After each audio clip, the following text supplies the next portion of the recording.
نبی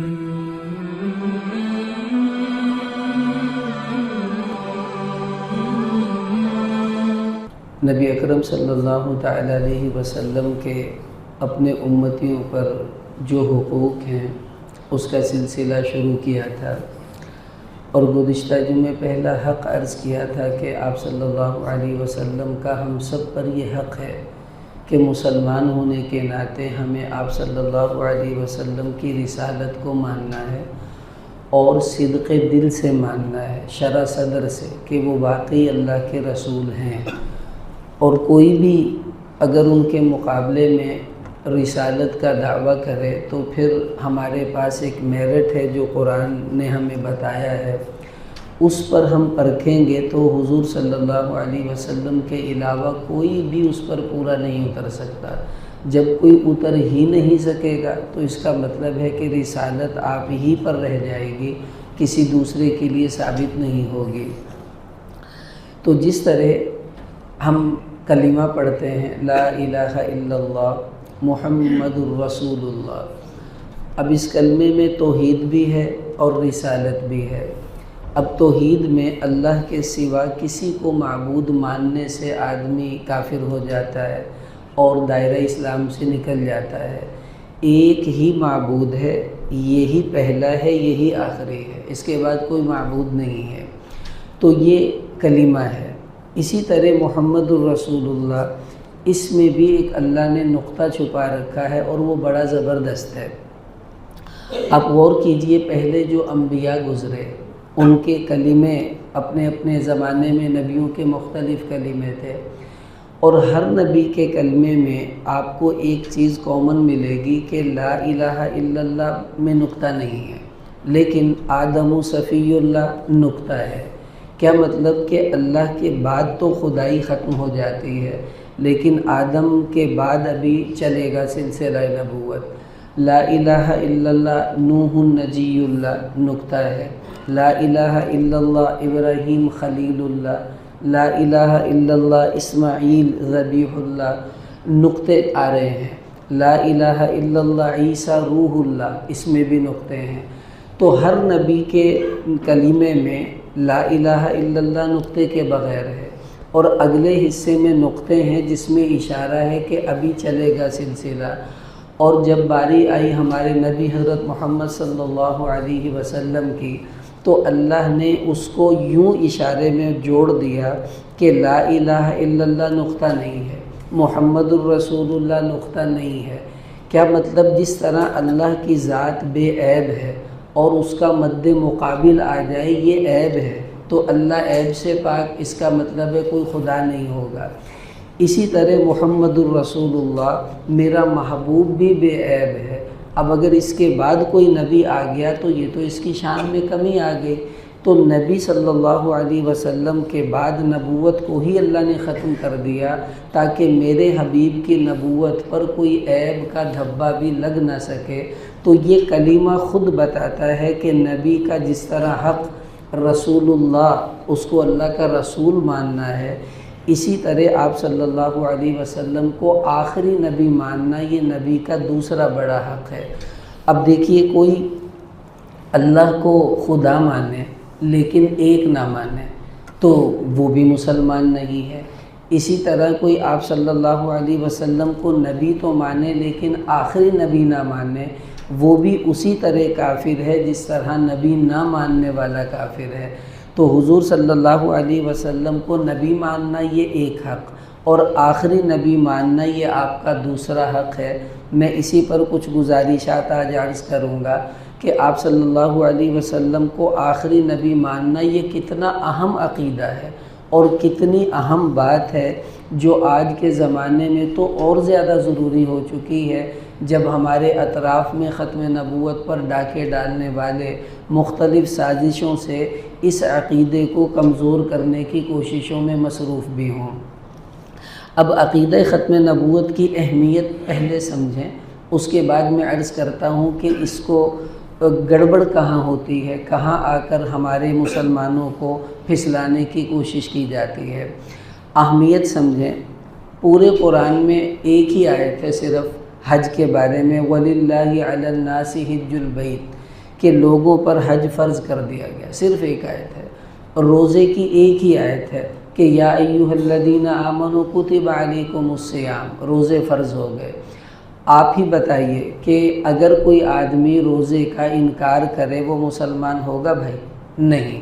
حج کا انکار کرے مسلمان ہوگا؟ نہیں۔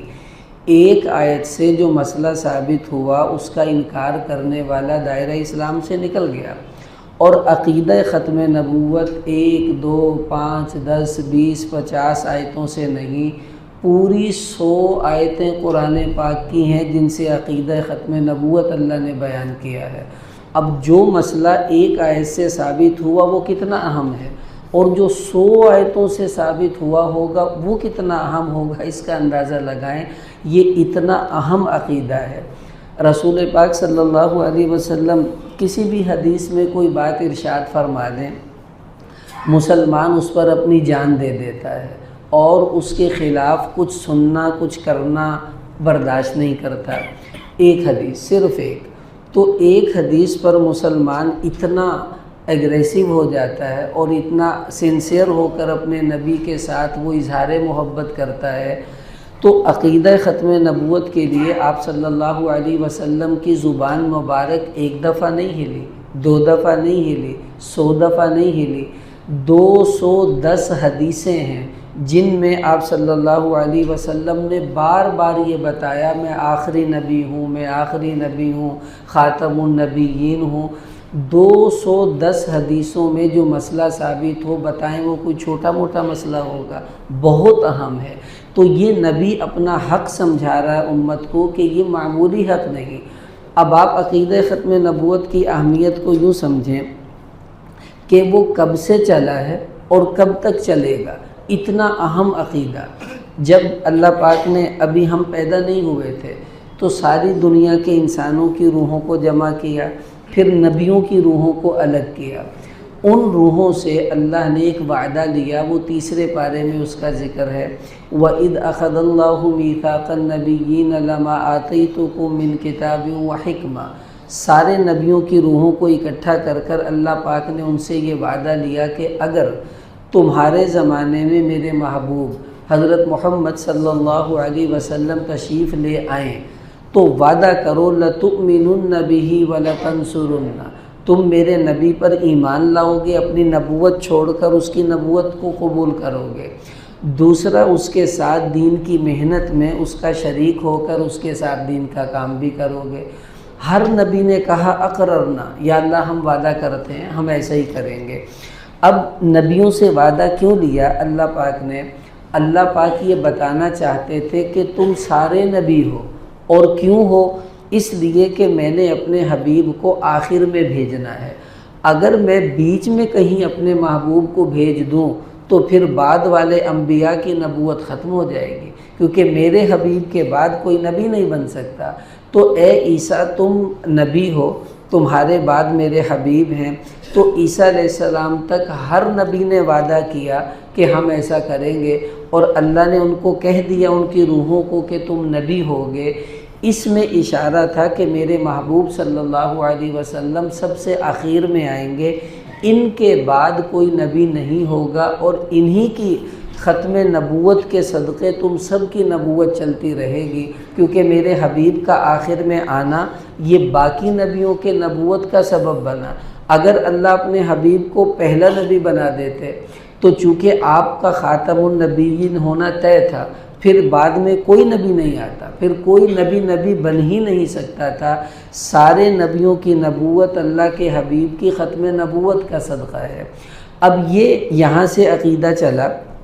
اس کے بعد آدم علیہ السلام جب پیدا ہوئے تو ترمذی میں روایت ہے، آپ مشکات میں آپ صلی اللہ علیہ وسلم نے فرمایا کہ انی مکتوب عند اللہ خاتم النبیین وان آدم لمنجدل فی طینہ، کہ جس وقت آدم علیہ السلام ابھی مٹی کی شکل میں تھے، ان کے لیے مٹی گوندی جا رہی تھی، اس وقت بھی اللہ کی تقدیر میں مجھے خاتم النبیین لکھ دیا گیا تھا، میں اس وقت اللہ کے علم میں خاتم النبیین تھا۔ ابھی آدم علیہ السلام کی پیدائش کا مرحلہ چل رہا ہے اور رسول اللہ صلی اللہ علیہ وسلم کے لیے ختم نبوت جاری ہو چکی ہے۔ آدم علیہ السلام زمین پر آئے، حدیث میں آتا ہے ان کو تھوڑی سی وحشت ہوئی، اکیلا پن محسوس ہوا، چونکہ اماں حوا کہیں اور یہ کہیں اور۔ تو جبریل آئے تو انہوں نے کہا مجھے وحشت ہے، تو جبریل علیہ السلام نے اذان دی۔ اب جب اذان میں یہ سنا اشہد ان محمد رسول اللہ، تو آدم علیہ السلام نے پوچھا من محمد، یہ کون ہے؟ تو جبریل علیہ السلام نے جواب دیا ہوا آخر ولدک من الانبیاء، اے آدم آپ کی اولاد میں جتنے نبی اللہ آگے بھیجیں گے ان سارے نبیوں میں یہ آپ کی اولاد کے سب سے آخری نبی ہیں۔ تو آدم علیہ السلام کو سب سے پہلا عقیدہ جو جبریل نے دنیا میں آ کر بتایا، توحید تو آسمانوں پر معلوم ہو گئی، زمین پر آ کر سب سے پہلا عقیدہ جو بتایا گیا وہ عقیدہ ختم نبوت ہی تھا۔ یہ کتنا اہم عقیدہ ہے کہ جب سے انسان ہے تب سے عقیدہ ختم نبوت جو ہے وہ چل رہا ہے۔ پھر رسول اللہ صلی اللہ تعالیٰ علیہ وسلم نے اپنی امت کو، جس وقت آپ نے حج فرمایا، اب حج کے موقع پر صحابہ کا ایک جمع غفیر موجود ہے عرفات کے میدان میں، اس وقت آپ صلی اللہ علیہ وسلم نے سب صحابہ کو فرمایا یا ایھا الناس، اے لوگو کان کھول کر میری بات سن لو کہ انا آخر الانبیاء وانتم آخر الامم، اور بعض روایتوں میں لا نبی بعدی ولا امت بعدکم، کہ تم توجہ سے یہ بات سن لو کہ میرے بعد اب کوئی نبی نہیں آئے گا اور تمہارے بعد کوئی امت نہیں آئے گی، میں نبیوں کا آخری ہوں، تم امتوں کی آخری ہو۔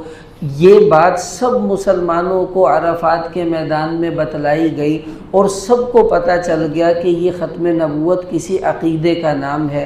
تو اتنی اہمیت تھی کہ آپ نے حج پر اس عقیدے کو سب مسلمانوں کے سامنے کھولا، اور پھر یہ اس لیے کھولنا پڑا کہ قبر میں، حشر میں بھی عقیدہ ختم نبوت چل رہا ہے، اللہ وہاں بھی اس کو یاد کروائیں گے۔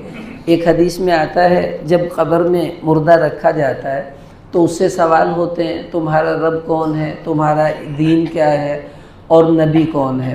اب جب اس سے پوچھا جائے گا من نبیک، بتاؤ تمہارے نبی کون تھے، تو ایک قبر والا یہ جواب دے گا محمد النبی، کہ میرے نبی محمد صلی اللہ علیہ وسلم ہے، وَهُوَ خَاتَمُ الْأَنْبِيَاء، اور وہ خاتم الانبیاء ہیں، سارے نبیوں کی نبوت ان کے بعد ختم ہو جاتی ہے۔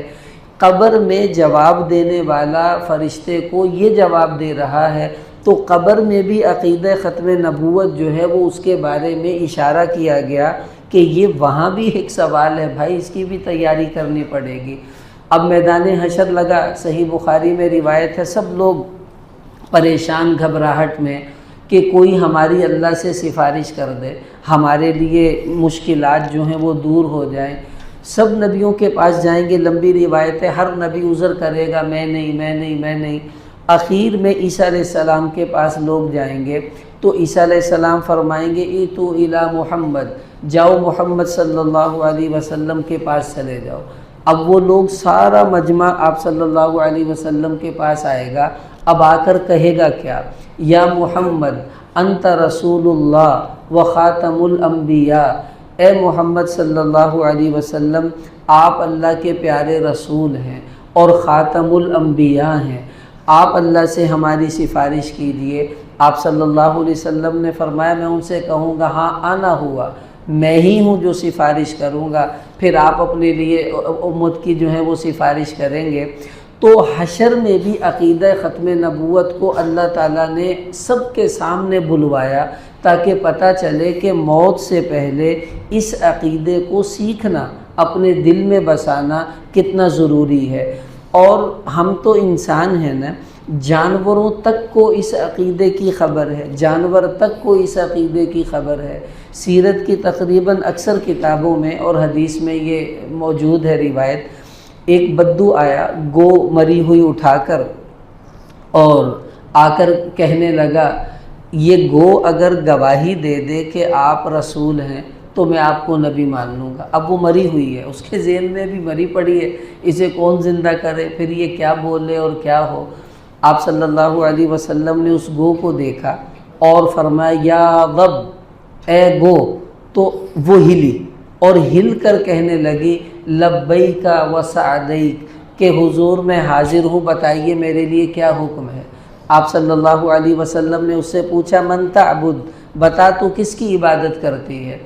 اب وہ مری ہوئی گو زندہ ہو کر کہہ رہی ہے من فی السماء عرشہ وفی البحر سبیلہ وفی الارض سلطانہ وفی الجنت رحمتہ وفی النار عقابہ، میں اس رب کی عبادت کرتی ہوں جس کا عرش آسمانوں میں، جس کی بادشاہت زمینوں پر، جس کے راستے سمندروں میں، اس کی رحمت جنت میں اور اس کا غصہ دوزخ میں ہے۔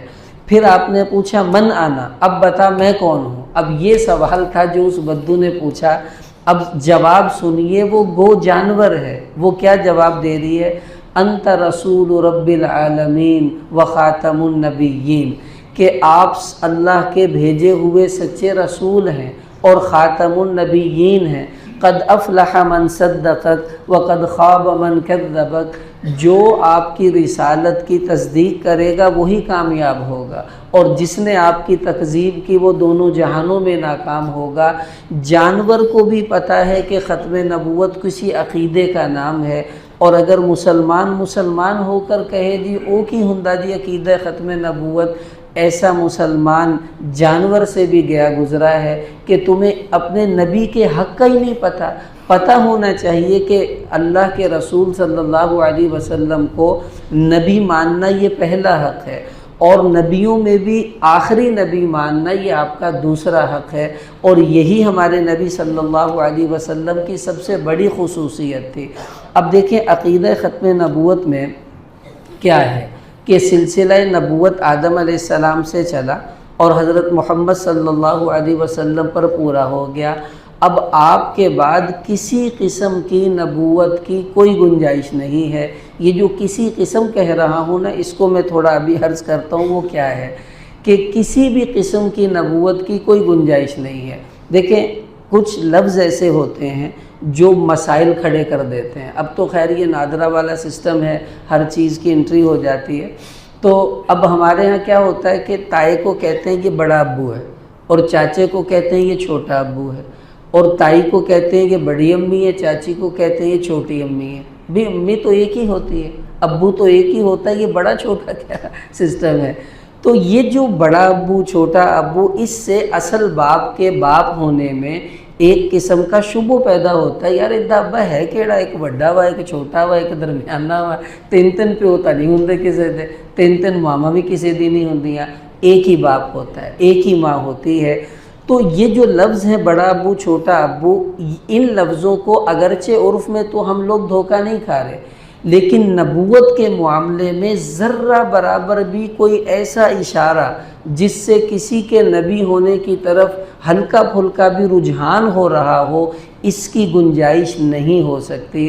اب کوئی کہے کہ میں ذلی نبی ہوں، شرعی نبی نہیں ہوں، ذلی نبی ہوں، میں تشریعی نبی نہیں ہوں، میں بروزی نبی ہوں، اب یہ کیا ہوتا ہے؟ اب آپ کو جب یہ کہے گا نہیں میں نبی نہیں ہے گا، میں ذلی نبی ہیں، سمجھا کرو اس گل نو۔ اب وہ ہے کیا بھائی ذلی نبی، سمجھا تو دے۔ ذل عربی زبان میں سائے کو کہتے ہیں، بروز کہتے ہیں کسی صورت میں ظاہر ہو جانے کو۔ جیسے ہندوؤں کا ایک عقیدہ ہے دوسرا جنم، کہ ایک بندہ مرتا ہے پھر اس کا ایک اور جنم ہو جاتا ہے، اسی شکل میں وہ دوبارہ پیدا ہو جاتا ہے، اس کو بروز کہتے ہیں۔ مرزا غلام احمد قادیانی نے گھسنے کی کوشش کی بیچ میں۔ اب وہ کیسے گھسنے کی کوشش کی؟ بالکل ایسے جیسے رش لگا ہونا، ایک بندہ کہے پائن میں ذرا پیر رکھن دے ہوگے، وہ کہہ رکھ لو بھائی، وہ ایک پاؤں رکھنے کی جگہ لیتا ہے، تھوڑی دیر بعد وہ اتنے بادشاہ چوکڑی مار کے بیٹھا ہوں۔ تو بھائی یہ طریقہ ہے گھسنے کا۔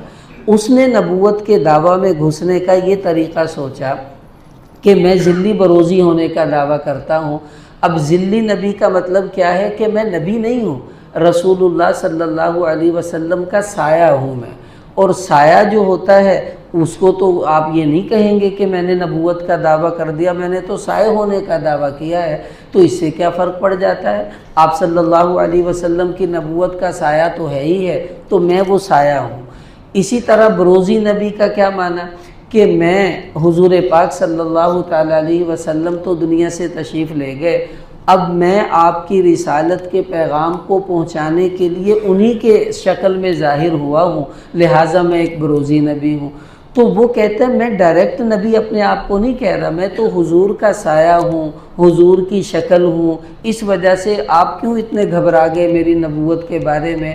اب جن کو ان باریکیوں کا نہیں پتہ وہ بیچارے پھسل پھسل کر اس کے پیچھے لگے اور قادیانی بن گئے۔ اب سمجھیے کہ ذل سائے کو کہتے ہیں۔ اب دیکھیے یہ کتاب ہے، ابھی میں اس کو روشنی کے نیچے کروں گا تو نیچے آپ کو سایہ دکھ رہا ہے، تو یہاں کتاب ہے تو سائے میں کیا ہوگی بھائی؟ کتاب ہی ہوگی۔ اچھا اب یہ میں نے ہاتھ کیا ہے روشنی میں تو نیچے جو سایہ ہے وہ کیا آئے گا؟ ہاتھ ہی آئے گا، پاؤں تو نہیں آ سکتا نا۔ اگر بکری کھڑی ہے تو اس کے سائے میں آپ کو شیر دکھے گا بھائی؟ بکری ہی دکھے گی۔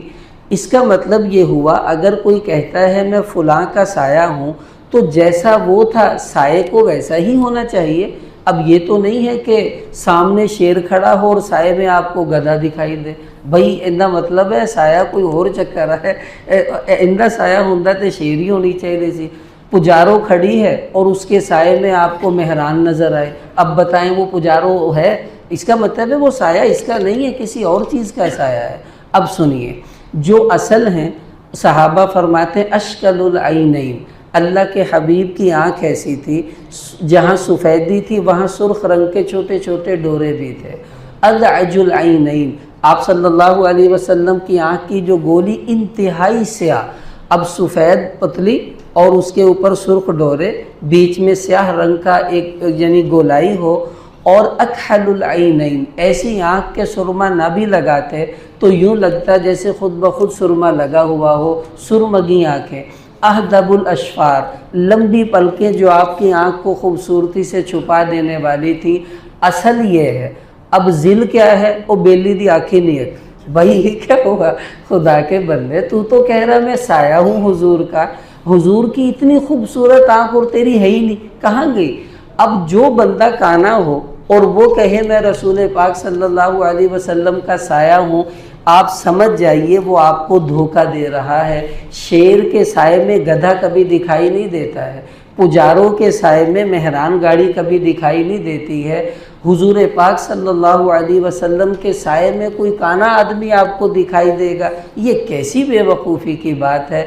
اگر ذلی نبی کسی کو بننے کا دعویٰ تھا نا، اگر کوئی کر سکتا تو ابو بکر صدیق اس لائق تھے۔ مدینہ منورہ آپ صلی اللہ علیہ وسلم ہجرت کر جا رہے ہیں، اب 3 دن غار میں گزارے ساتھ حضور کے، تو آپ کا چہرہ ان کی گود میں ہے، اللہ کے حبیب سوئے ہوئے ہیں، تو ابو بکر صدیق رضی اللہ عنہ نے کتنا کلوز لک لیا ہوگا اللہ کے حبیب کے چہرے کا، تو وہ اتنی نورانیت ان پر پڑی جب مدینہ انٹر ہوئے۔ اب مدینہ والوں نے تو حضور کو دیکھا نہیں ہوا، اب وہ دوڑ کر ابو بکر صدیق کے ہاتھ چوم رہے ہیں، یہ سمجھ رہے ہیں شاید یہ نبی ہیں۔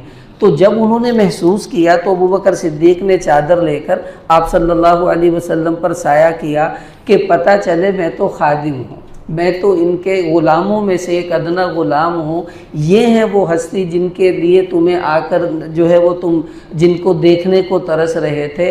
اتنا اثر ان کے چہرے پر آ گیا تھا کہ آپ صلی اللہ علیہ وسلم جیسے دکھنے لگ گئے تھے۔ یہ تھا وہ ذل جو نظر آتا تھا۔ اور ابو بکر صدیق رضی اللہ تعالیٰ عنہ نے تو پوری زندگی یہ دعویٰ نہ کیا کہ میں نبی ہوں، ان کا تو بن بھی سکتا تھا کیونکہ وہ بعد میں خلیفہ بنے، کہہ دیتے بھی ٹھیک ہے میں خلیفہ بھی ہاں تو میں نبی بھی ہاں۔ جب انہوں نے نہیں کیا جن کو جچتا تھا تے جن نے منہ بھی نہیں پہندی وہ کبھی میں نبی ہاں تو بڑی گل ہے، پھر مقابلہ تو بھائی کوئی تگڑا سا ہونا چاہیے۔